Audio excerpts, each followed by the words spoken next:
शास्त्र के बारे में हम कुछ टॉपिक बताएंगे। और समाज शास्त्र के बताने से पहले हम कुछ टॉपिक बताने से पहले हम समाज शास्त्र के बताएंगे।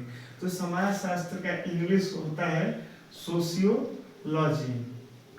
सोशियोलॉजी जो हिंदी के सोशियोलोगस से लिया गया है।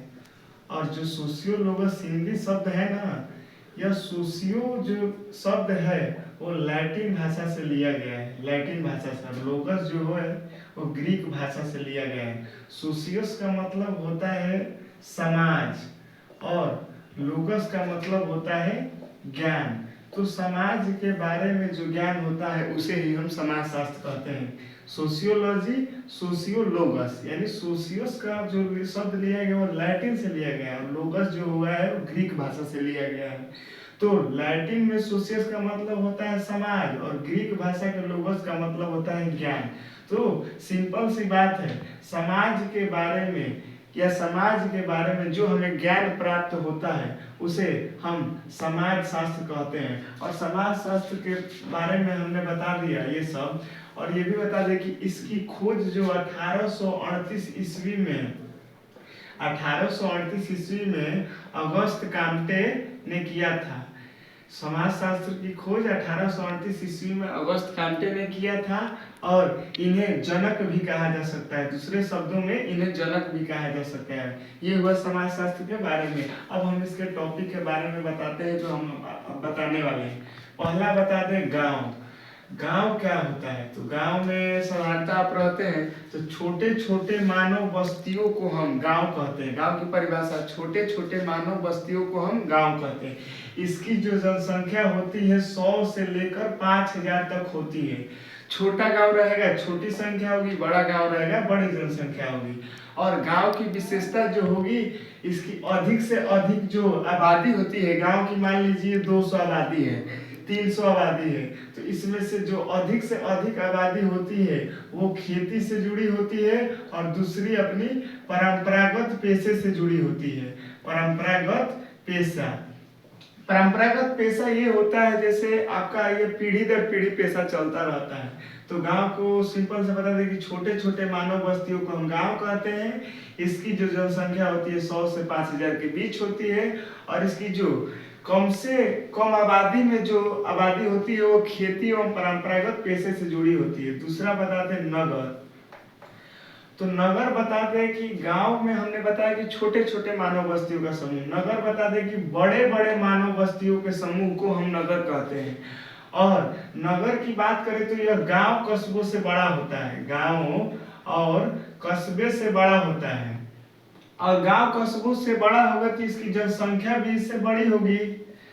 और इसमें क्या होता है, नगर, नगर को हम दूसरे शब्द में बता दें कि यहाँ हर एक जाति के लोग मिलते हैं।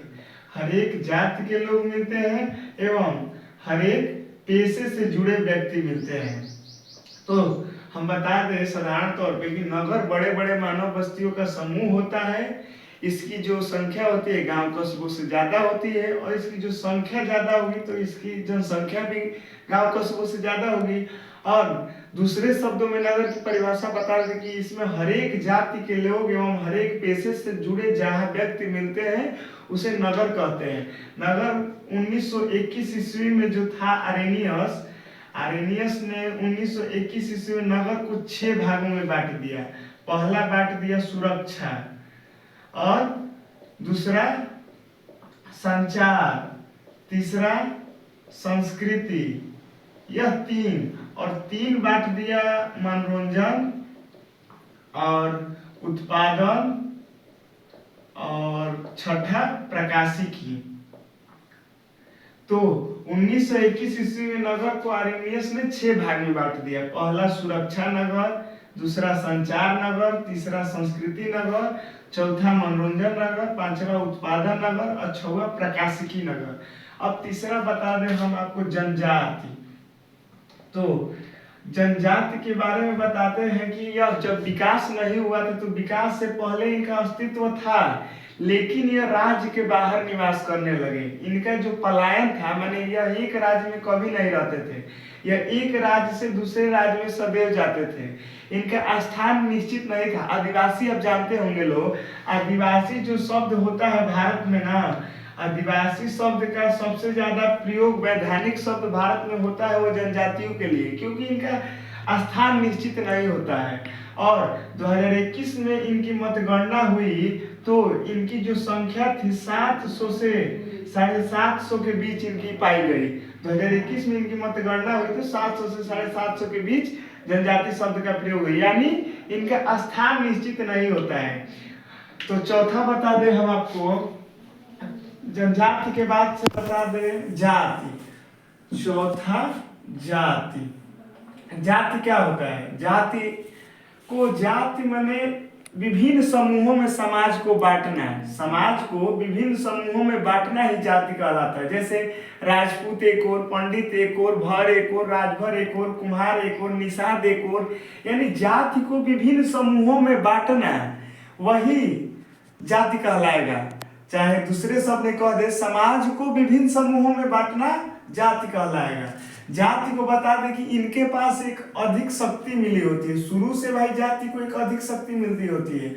हर एक जाति के पास एक उच्चतम शक्ति होती है, जिनके नीचे कोई या कम शक्ति नहीं होती है। और जो जाति होती है वो आपको समृद्ध विरासत में मिली होती है। जाति आपको समृद्ध विरासत में मिली होती है।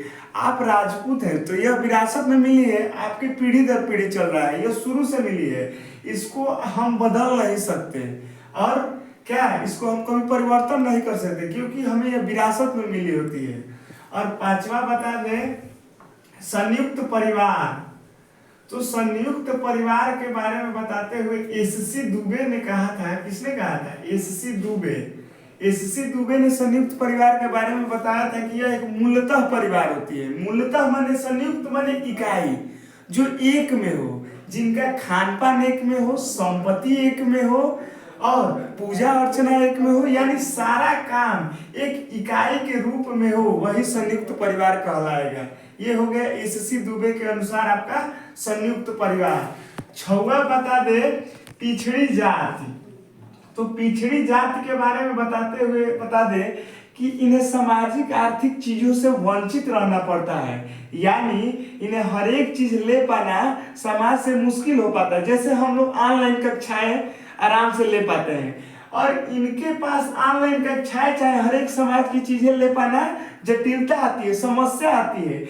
इनकी हम परिभाषा देते हुए बताते हैं, या साधारण तौर पर हम बता दें कि जिनके जन्म के आधार पर ही, जो जन्म होता है ना, जन्म के ही आधार पर भेदभाव शुरू हो जाता है, वही होता है आपका पिछड़ी जाति। और सातवां बता दें अनुसूचित जनजाति। अनुसूचित जनजाति। तो अनुसूचित जनजाति के बारे में हम बताते हुए कहते हैं कि अनुच्छेद जो होता है ना, अनुच्छेद 342 में राष्ट्रपति ने इन्हें जगह दिया है। इन्हें दूसरे शब्दों में आप सुने होंगे दलित वर्ग। तो अनुसूचित जनजाति को ही हम दलित वर्ग कहते हैं। दलित वर्ग का मतलब यानी अनुसूचित जनजाति का मतलब क्या होता है? जैसे एक हिंदू समाज ले लिए, हिंदू समाज में बड़े लोगों के अपेक्षा छोटे लोगों को क्या माना जाता है? अछूत माना जाता है। यानी आपके अपेक्षा, जैसे आप बड़े लोग हैं, आपके अपेक्षा उनको अछूत माना जाएगा। क्यों? क्योंकि वो हिंदू समाज का एक रीति रिवाज, परंपरा बन चुका है, ट्रेडिशनल बन चुका है कि दलित वर्ग उन्हें व्यापक रूप से नाम दे दिया गया है। तो यह आ गया आपके अनुसूचित जनजाति के अंतर्गत। अब आठवां बता दें जनसंख्या वृद्धि। जनसंख्या वृद्धि। तो किसी दिए गए क्षेत्र में, मान लीजिए आप यहाँ हैं, आप जाके दूसरे राज्य में बस गए, फिर वहां आपकी पीढ़ी दर पीढ़ी क्या हुई? प्राप्त हुई, तो आप वहां के निवासी हुए, यानी यहां से हट के आप दूसरे राज्य में गए, वहां की जनसंख्या बढ़ाने लगे। तो किसी दिए गए क्षेत्र में लोगों की संख्या में वृद्धि ही जनसंख्या वृद्धि कहलाता है। यानी किसी भी दिए गए क्षेत्र में लोगों की संख्या में वृद्धि ही जनसंख्या वृद्धि कहलाता है। और इसके कारण क्या है? इसके कारण है आपका जन्म, पहला जन्म, मृत्यु और प्रवसान। ये कारण में है, जनसंख्या वृद्धि के कारण है। जन्म होगा तो जनसंख्या बढ़ेगी व्यापक तौर पे, मृत्यु होगा तो जनसंख्या घटेगी। अब प्रवसान का मतलब होता है जन्म मृत्यु जो एक साथ चले, जो अभी चलता है, माने जन्म, भाई जितना जन्म होता है उतना मृत्यु होता है, तो ये प्रवसान के अंतर्गत आता है। तो जन्म मृत्यु और प्रवसान जनसंख्या वृद्धि के कारण है। और इसके दुष्परिणाम क्या है, तो गरीबी, भूखमरी और कुपोषण। जनसंख्या वृद्धि के 3 कारण है, गरीबी, भूखमरी, कुपोषण। तो ये दुष्परिणाम है, दुष्परिणाम। जनसंख्या बढ़ेगी, जगह घटेगा तो क्या होगी, गरीबी आएगी, घर समय पे नहीं बन पाएगा, घर नहीं बनेगा, सारा हम कहीं इकट्ठा नहीं हो पाएगा, भूखमरी आएगी, कुपोषण आएगी। इसके बहुत से कारण हैं जो हम आपको लॉन्ग आंसर में बताएंगे। और जनसंख्या वृद्धि के बाद हम बता दें, 9वां आपका है जातिवाद। तो जातिवाद क्या है, साधारण तौर पर जातिवाद आपका एक प्रकार का भेदभाव ही है। जातिवाद भेदभाव आपने बहुत बार देखा होगा, आसपास भी देखा होगा, तो ये एक प्रकार का भेदभाव है। तो ये किस पे आधारित है, बस ये भेदभाव जो है ना, ये जाति व्यवस्था पर आधारित है। माने यह वैदिक काल में ही जातिवाद होने लगा। इसकी नींव किसने रखी, किस काल ने रखी, तो बता दें कि वैदिक काल ने जातिवाद की नींव रखी। और विश्व का सबसे पहला जात हम बता दें गरेड़िया जात है। विश्व का सबसे पहला जात गरेड़िया है। तो जातिवाद शब्द का बता दें कि यह प्रकार का भेदभाव है, इसे जाति व्यवस्था पर लागू किया गया है। यह वैदिक काल से शुरू हुआ था और विश्व का पहला जात गरेड़िया है। और हम बता दें कि जनसंख्या जो वृद्धि हमने बताया, किसी भी देश या राज्य का जनसंख्या वृद्धि निकालने का हो तो हम dn dt बराबर dn पे निकाल सकते हैं। इससे क्या होगा, आपकी जनसंख्या वृद्धि का व्यापक स्तर पता चल जाएगा। और 10वां बता दें हम विवाह के बारे में। तो विवाह के बारे में बहुत से लोगों ने मत दिया। जो सर्वप्रथम मत दिया वो दो वैज्ञानिक थे, या को कह सकते हैं कि वो उसकी विवाह के बारे में बताने के लिए नींव रखी थी। तो पहला बता दे वेस्टमार्क। तो वेस्टमार्क ने विवाह के बारे में क्या बताया था कि विवाह 2 या 2 से अधिक पुरुष या 2 या 2 से अधिक स्त्रियों का ऐसा समूह जो उनके पारिवारिक जीवन शुरू करने की कानून ने स्वीकृत किए।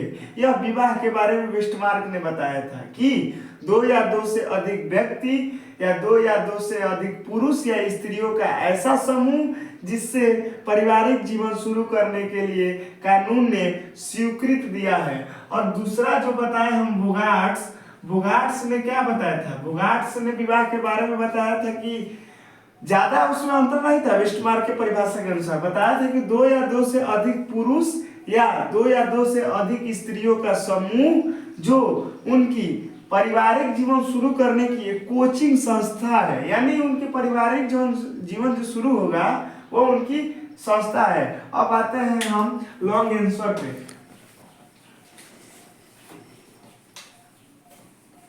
लॉन्ग आंसर में हम बता दें कि पहला जो है ना, पहला भारत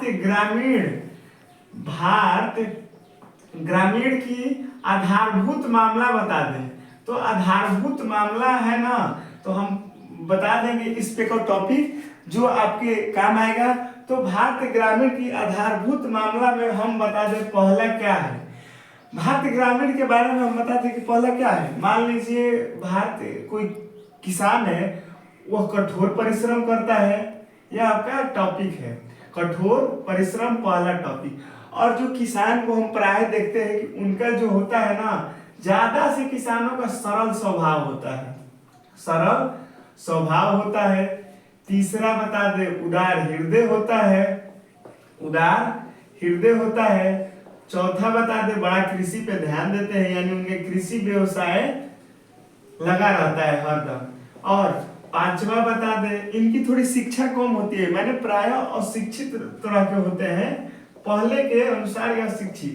और 6ठा होता है इनका कम आकार होता है, कहीं जगह नहीं बना पाते हैं व्यापक रूप से। तो भारत ग्रामीण की आधारभूत मामला में बता दे कठोर परिश्रम, सरल स्वभाव, उदार हृदय, कृषि व्यवसाय और शिक्षा को मकान। और दूसरा बता दे लॉन्ग में भारतीय जनजातियों की प्रमुख समस्या। भारतीय जनजातियों का प्रमुख समस्या या प्रमुख समस्या का मुद्दा क्या है। तो पहला बता दे सामाजिक मुद्दा, दूसरा बता दे स्वास्थ्य मुद्दा, तीसरा बता दे धार्मिक मुद्दा और चौथा बता दे गरीबी और पांचवा बता दे ऋणग्रस्तता। ऋणग्रस्तता। तो भारतीय जनजातियों का प्रमुख मुद्दा यह है कि यह सामाजिक मुद्दा इनका प्रमुख है कि हर एक चीज में बैठ नहीं पाते हैं। स्वास्थ्य मुद्दा, इन्हें स्वास्थ्य का हर एक लाभ ले पाना मुश्किल होता है। धार्मिक मुद्दा, खुलकर किसी धार्मिक चीजों को सपोर्ट नहीं कर पाते। गरीबी, इनका प्रमुख कारण है इनकी गरीबी बढ़ती रहती है। और ऋणग्रस्तता, यह ऋण में हरदम रहते हैं।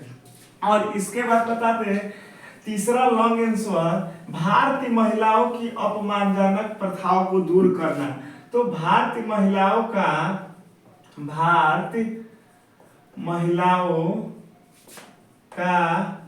अपमानजनक प्रथा। तो भारतीय महिलाओं को अपमानजनक प्रथा का किससे दूर कर सकते हैं, क्या क्या है जो हम हटा देंगे तो महिलाओं का अपमानजनक प्रथा हट जाएगा। तो पहला बता दे दहेज, दूसरा बता दे घरेलू हिंसा, तीसरा बता दे यौन उत्पीड़न, चौथा बता दे कन्या भ्रूण, पांचवा तस्करी। ये बता दे पांच। भारतीय महिलाओं की अपमानजनक प्रथाओं को दूर कैसे करें। तो दहेज है, घरेलू हिंसा है, यौन उत्पीड़न है, कन्या भ्रूण है, तस्करी है और सबसे इंपॉर्टेंट छठा है बाल विवाह, जो आजकल देखने को नहीं मिला लेकिन अभी भी यह पूरी तरह से नष्ट नहीं हुआ है, कहीं कहीं ये देखने को मिल रहा है। तो यह छह चीजें हमने बताई हैं। इसको बहुत सी ऐसी कारण है, लेकिन ये दहेज, घरेलू हिंसा, यौन उत्पीड़न, कन्या भ्रूण तस्करी, बाल विवाह, अगर ये महिलाओं के लिए प्रयोग नहीं किया जाए तो इनके लिए जो है अपमानजनक प्रथा हट जाएगा। और चौथा बता दे विविधता के बारे में, भारत की विविधता के बारे में। तो भारत की विविधता क्या होती है। विविधता माने अंतर। पहला अंतर अलग भाषाएं, अलग खान पान, अलग त्योहार, अलग पहनावा। ये हो गया आपका ये सब। तो विविधता माने अलग, तो अलग भाई रहेगा तो सब अलग। कहीं दूसरे जगह जाइए, उत्तर प्रदेश की भाषा हिंदी भोजपुरी, कहीं चल जाइए पंजाब तो पंजाबी, उड़ीसा चल जाइए उड़िया, तो अलग भाषाएं, अलग खान पान। यहाँ का दूसरा फेमस, वहाँ का अलग खान पान फेमस, यानी अलग खान पान, अलग त्योहार। यहाँ मान लीजिए बिहार का सबसे छठ पूजा माना जाता है। उसके बाद से पंजाब चल जाइए, लोहड़ी मान लीजिए। तो ये अलग त्योहार हो गए। अलग पहनावा, इधर के लोग धोती कुर्ता, उधर के लोग क्या लुंगी, ये सब माने अलग पहनावा। विविधता का अंतर आता है। भारत जो जैव विविधता का खोज किया था वो विल्सन ने किया था। विल्सन ने भारतीय जैव विविधता का खोज किया था। और जो विविधता हम शब्द बताएं, यह प्रतिवर्ष 22 मई को मनाया जाता है। 22 मई को हम विविधता दिवस मनाते हैं। और जैव विविधता की खोज बता दें, यह विल्सन ने किया था। और विविधता शब्द को जोड़ किसने दिया, तो थॉमसन जो थे ना, थॉमसन, यह 2014 ईस्वी में मूल लैटिन भाषा का जो मूल थाईवर्ड शब्द था ना, उसी से लिया। विविधता शब्द थॉमसन ने 2014 ईस्वी में लैटिन भाषा के मूल थाईवर्ड शब्द से लिया।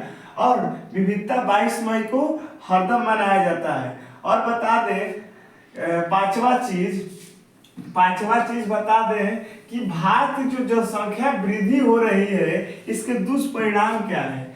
भारत जनसंख्या का दुष्परिणाम क्या है। तो हमने बताया कि जनसंख्या वृद्धि में 3 बताया। तो गरीबी, भूखमरी, कुपोषण की लॉन्ग में बताएंगे। तो इसके बहुत से दुष्परिणाम हैं। ले लीजिए, जैसे लिए थे गरीबी, भूखमरी, तीसरा ले ले कुपोषण,